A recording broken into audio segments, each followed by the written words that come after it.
All right, today we're going to tackle a huge question, one that really gets you thinking. It's something people have wondered about for, well, forever. Do animals actually have souls? I mean, for centuries, a lot of major traditions have had a pretty clear answer. Nope, only humans. But what if that's not the whole picture? What if the real answer is not just that animals do have souls, but that we've got the whole thing completely backward? So let's break this down. You've got this one, very traditional belief, right? That souls are a human-only club. But then, on the other side, you have this really radical idea. What if it's the animals who are the ones that are truly connected, the ones who are spiritually aware? Okay, so before we can really get into that wild alternative view, we've got to understand what it's pushing up against. So let's start with that traditional human first perspective. You know, for a lot of the world's major religions, the thinking goes something like this. Humans are special, we were made in God's image, and because of that, we get a soul. And that soul is basically our ticket to an afterlife. Animals? Well, they're part of the beautiful physical world for sure, but the spiritual world, that's just for us. But here's where things get really interesting. It turns out there's a kind of paradox, a little contradiction hiding right there in plain sight, sometimes in the very same stories that support this human-only idea.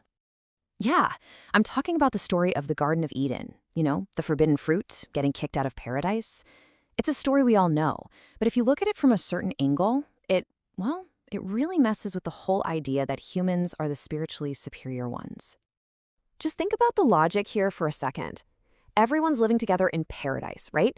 Animals, humans, the whole gang. But who eats the forbidden fruit? Only the humans. And who gets banished? Again, only the humans. So, what does that say about the animals who got to stay? If they never left that state of grace, it kind of makes you wonder, who are the really special ones in this story? Okay, so if the traditional stories have this built-in paradox, where else can we look for answers? And this is the big challenge, right? We're asking questions about, well, the afterlife, a place that seems totally beyond what our eyes can see or scientific instruments can measure. I mean, science is incredible at what it does, measuring and understanding the physical world. But the afterlife? By its very definition, it's not physical. So to even begin to investigate this, we have to look at some, let's call them alternative channels of information. And yeah, they're controversial, but they claim to give us a peek behind that curtain. And one of the most fascinating of these channels is the near-death experience, or NDE.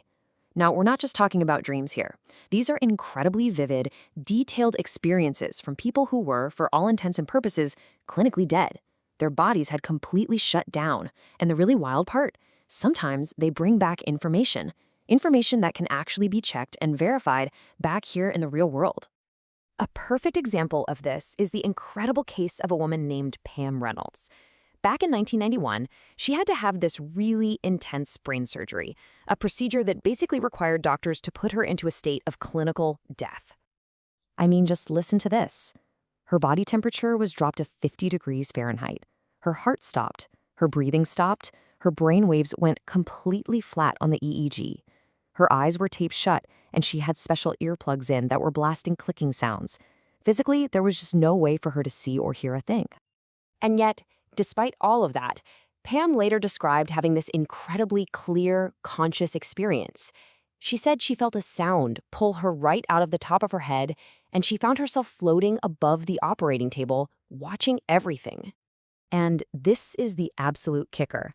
From that vantage point, she saw and heard things that were impossible for her to know. She described this special surgical saw they used on her skull, saying it looked like an electric toothbrush, which it did. She even overheard conversations between the nurses. And later, the medical staff confirmed every single detail. And Pam's case isn't a one-off. Let's go back to 1943 to a soldier named George Ritchie. He was so sick with pneumonia that an army doctor officially declared him dead. And just like Pam, he reported leaving his body. But Ritchie's experience was something else. He said that while he was out of body, he traveled more than 500 miles to a town he had never, ever been to.